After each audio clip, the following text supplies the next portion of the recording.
أهلا وسهلا بكم أعزائي مشاهدي العراقية الفضائية، وهذه حلقة جديدة من برنامج واحد المبدعين. رمضان كريم عليكم، يعود عليكم بالخير والمحبة والسلامة والألفة.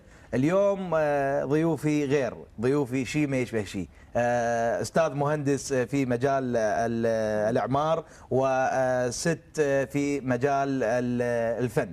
الست أديبة، أهلا وسهلا بك. أهلا بك أستاذ علي. رمضان كريم. الله أكرم، رمضان كريم على كل العراقيين.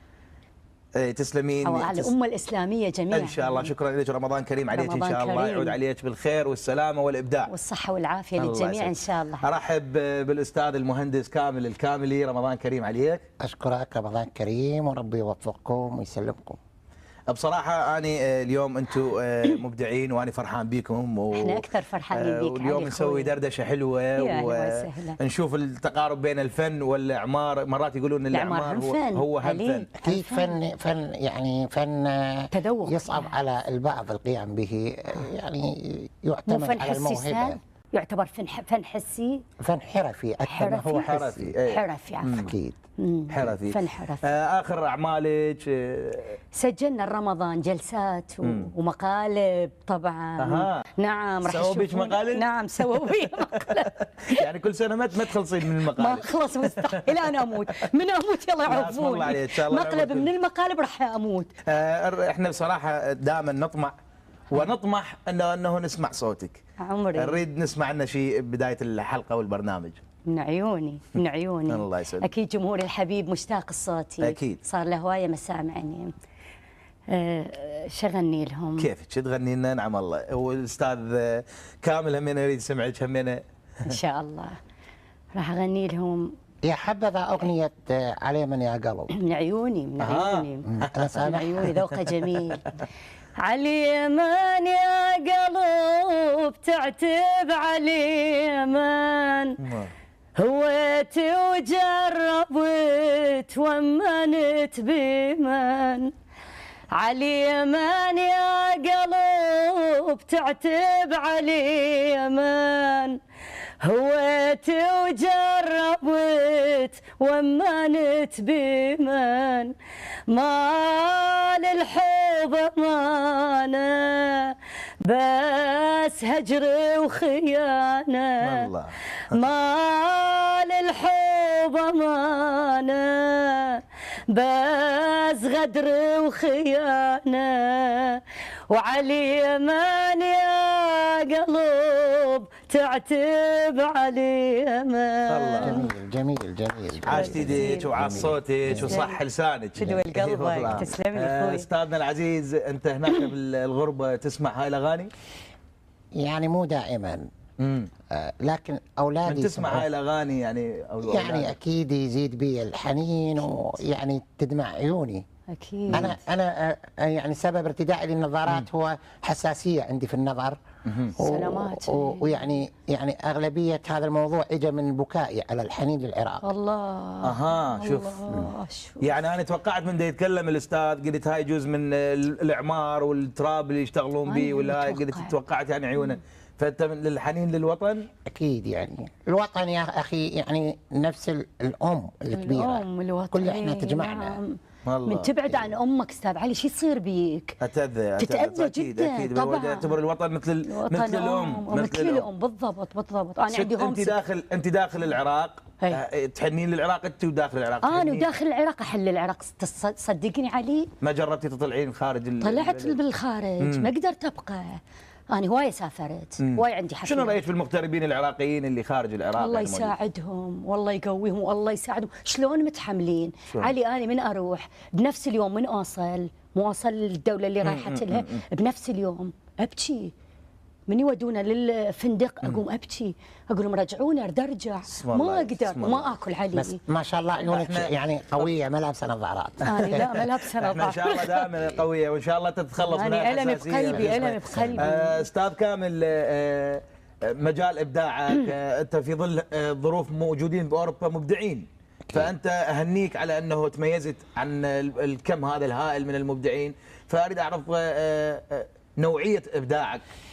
أنا إبداعي يعني أنت تعرف أكيد شفته في التلفاز، أكو بعض المهندسين اقترحوا أنه تكون هناك بنايات دوارة أو متحركة. نعم. هذا شيء عادي ومعروف، لكن أنا بنيت برج، قد يتبادر بالذهن أنه البرج عادي بناء من أي مهندس كان، يعني لكن المفروض أنا بس.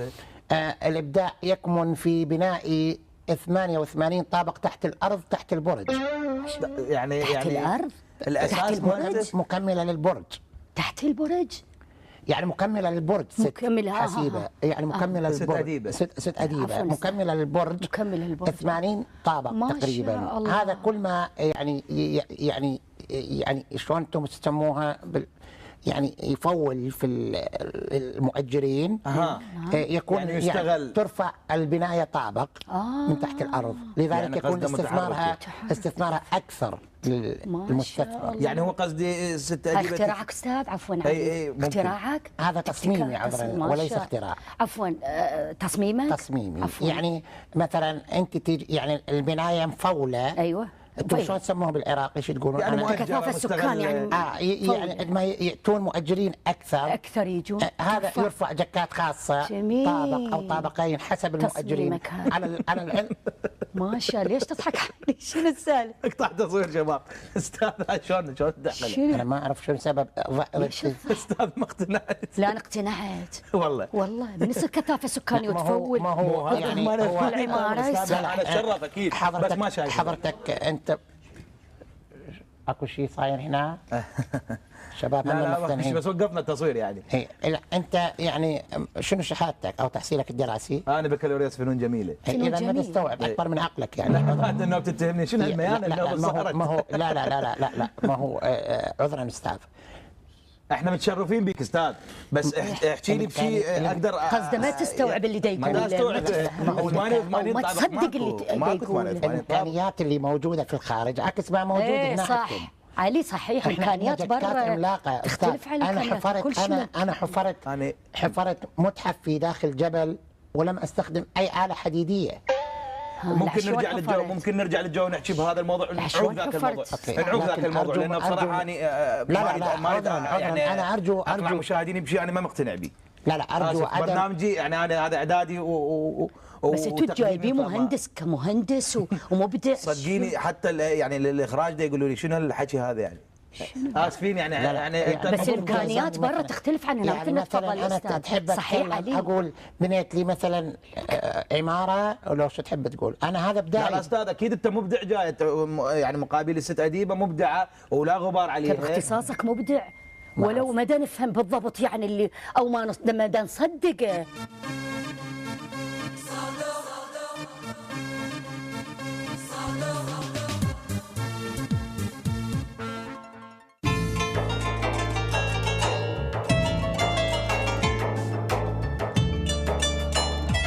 رمضان كريم.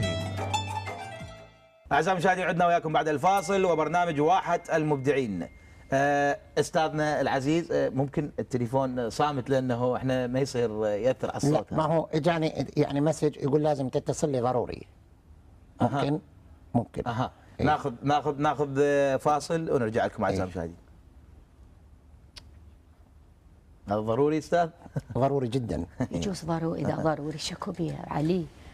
خاف الاهل. الو ما معقول. شنو يقول جوال. ايه يا ابو حاتم. لا ممكن برا ممكن انا كل شيء اصدق برا. ايه ممكن يا اخي. نعم ايش قد الماتوا؟ شنو؟ يا اخي 20 ومضايج واذا ماتوا 20 الباقيين وين؟ شنو؟ طالعين؟ شنو؟ 300 جرعه عادي يا اخي.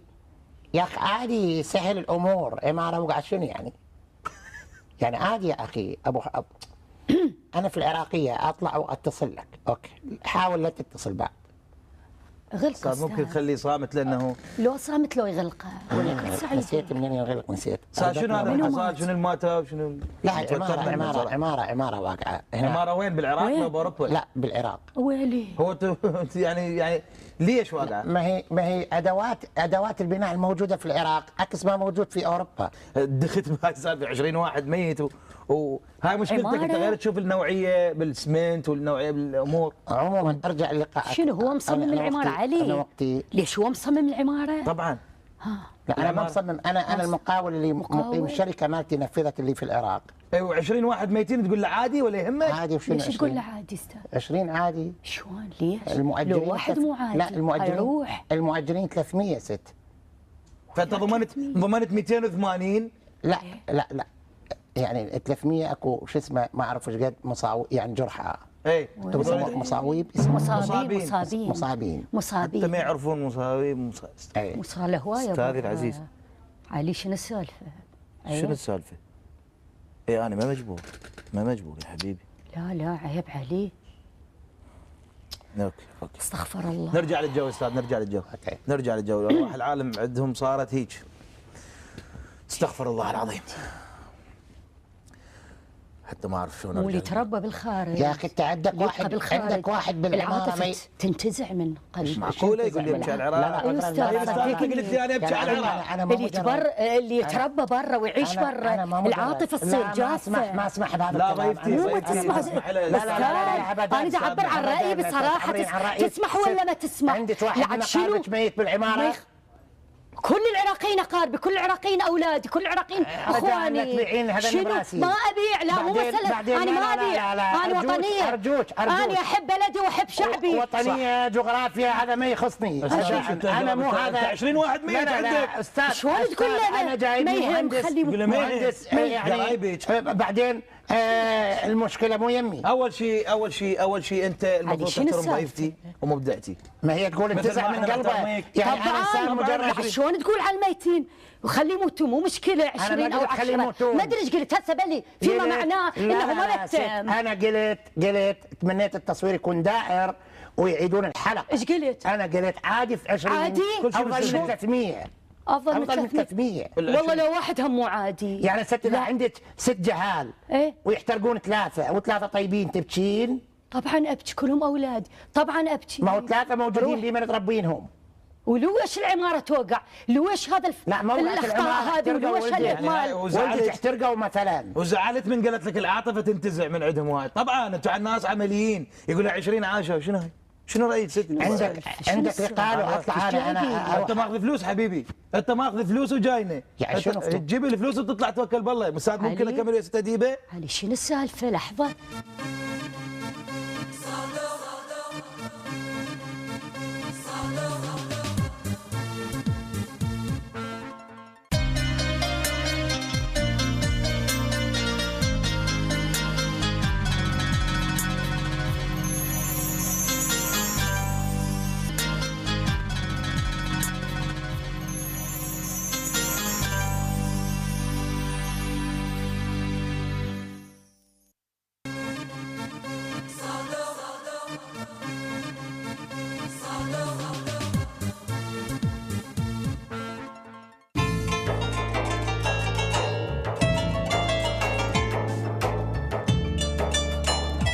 رمضان كريم. غير تختارون ضيوفكم علي. لا ست لا تتلفظين هذا. انا محترم. انا ما تجاوزت عليك اسمح لي. بدي اقول له غير تختارون الضيوف. اي وانا ايش بيه؟ ادري انت كلامك ما منطقي وما موزون وما شنو ما موزون؟ يعني مثلا انا ما اعرف اتكلم. لا حشاك انا ما قاعد اصلا اتكلم. انا ما محترم. انا جاي وما تحترم يا اخي. انا جاي علي مو هيك. لا مهما فد واحد نصاب وانا جاي اضحك بالعراقيه وبوجودك وبشهرتك وبطيبتك وانا حتى يشوفون المشاهدين العراقيين. احترم نفسك ولا نصاب. سخيف. نصاب ناصب على هواي ناس. لا سخيف. لا انت سخيف. لا انا مو نصاب. انت نصاب وعشرات انا ارفع لا تصورون من فضلكم لا تصورون. انا ارفع دعوه. ماك تصوير. ارفع دعوه عليه. ارفع 20 دعوه عليك 30 دعوه انت. شنو الدعوه عليك 30 دعوه؟ شنو الدعوه؟ اجيب لك 1000 مؤلف برنامج تكون اتحداك تجيب واحد. تتحداني؟ نعم. انت تحلم تطلع بالتلفزيون استاذ ولا ما ادري شنو؟ انت تحلم تطلع بالتلفزيون لعلمك. ليش احلم؟ استضافوك يعني معناها انت مبدع، انت انجازات عندك، انت خلوق. انا اسف لانه قاعد اللي يطلع بالتلفزيون خلوق. اول شيء خلوق. مني شيء؟ ما بدا لا بس كلامك غير منطقي. كلامك يقول عماره وقعت، انا شعليه 20 بالعماره. واحد ميت. ليه جاك لك مسج وقال لك عماره وقعت؟ تصميمك العماره تصميمه نصاب مقاول. آلاف مؤلف انا اذا مقاول شلون لا توقع العماره وانت مقاول؟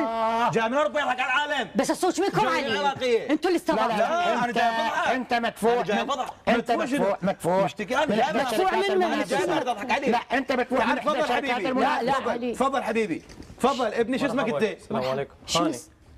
هاني. هذا تعرفه؟ اعرفه هذا. منو؟ هذا اكبر كلاوتشي. اكبر كلاوتشي. مصور روحه مقاول. خليه يحكي اسكت. لا زين. اي خليه يحكي اسكت. مسوي روحه مقاول. ايه. استاذ. ايه. هذا. ولا زين، بالخارج اكبر ولا نصاب. شنو؟ زين بالخارج جاي يضحك على العالم. قطعة بيت احنا قوة اخذناها، هيك قطعة هيك مسافة، والله شاهد علينا، الله شاهد علينا، قوة اخذناها بنيناها، زين سويناها طابقين، غرفة لاخويا فوق، شهرين هيك ماكو قوم من هدمة الغرفة على اخويا، وراح هو وزوجته واطفاله واولاده. هدمتها؟ انت اكبر كلاوج وحسبي الله ونعم الوكيل عليك، حسبي الله ونعم الوكيل. لا حسبي الله ونعم الوكيل عليك. زين اسمعيني. حسبي الله ونعم الوكيل. شادي بسطتي اياه. ها شنو؟ لا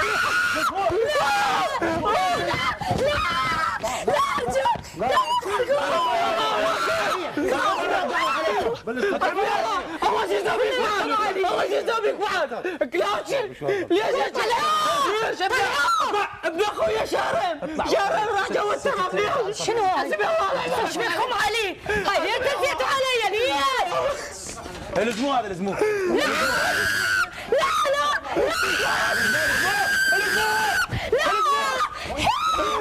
طلعوا برا.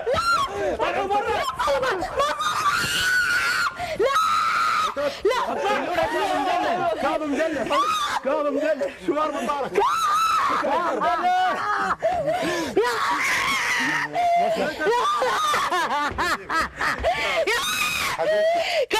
يمه روحي يا روحي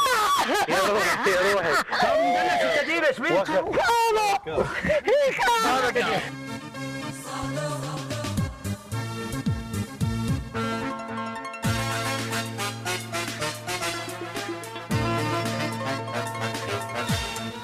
صادو.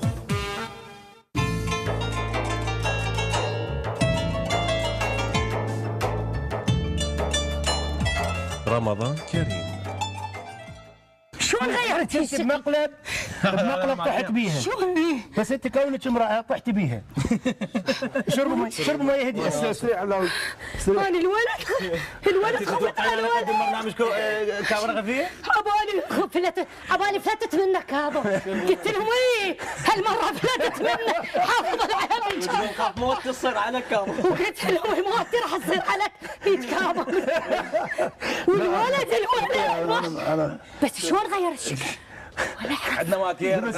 شلون ماكير؟ برافو يا ماكير، برافو. لبس التشيك برافو يا ماكير حبيبي، برافو مغير شكله حبيبي برافو عليك. طيب هذا نورك قلبي حبيبي، فدوى القلب عينك.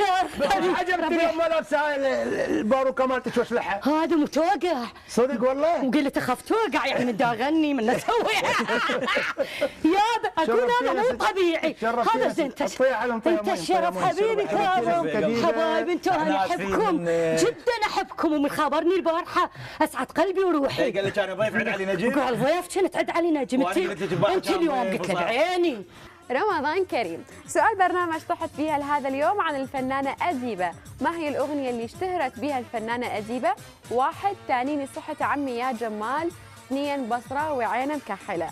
أرسلوا رسالة قصيرة ب1 أو 2 على الأرقام الظاهرة أسفل الشاشة. اربحوا ويانا جهاز تبلت 2 طن مقدم من شركة دينكا للأجهزة المنزلية. ست أديبة انت اليوم ضيفتنا حبيبي واكيد عزيزه وشرفتينا في برنامج طحت فيها القناه العراقيه الفضائيه. شو تحبين تقولين لجمهورك بهذا الشهر الكريم؟ اقول لجمهوري الحبيب كل عام وانتم بالف خير، رمضان كريم وينعاد عليكم بالسعاده والافراح والهنا والمسرات والامان ان شاء الله رب العالمين. وبس الله يحفظنا من كاظم مدلل، يمكن زد لهم ما تشوفون. انت انت طبعا اكيد انا اريد احكي ويا اقاربك. هي. عماي موتت المراه على ايده. خذوا فصل منه. اذا متى تاخذوا فصل انا من ما لي كم علاقه، مدلع. انا ما لي علاقه بالعماره مالتك. ما لي علاقه. قلت هذا شنو؟ مو قلت لك هو عراقي؟ شو اردني على سوري. اعزائنا جمهورنا الكريم، انتظرونا وحلقه جديده من برنامج طحت بها من العراقيه الفضائيه. شكرا جزيلا.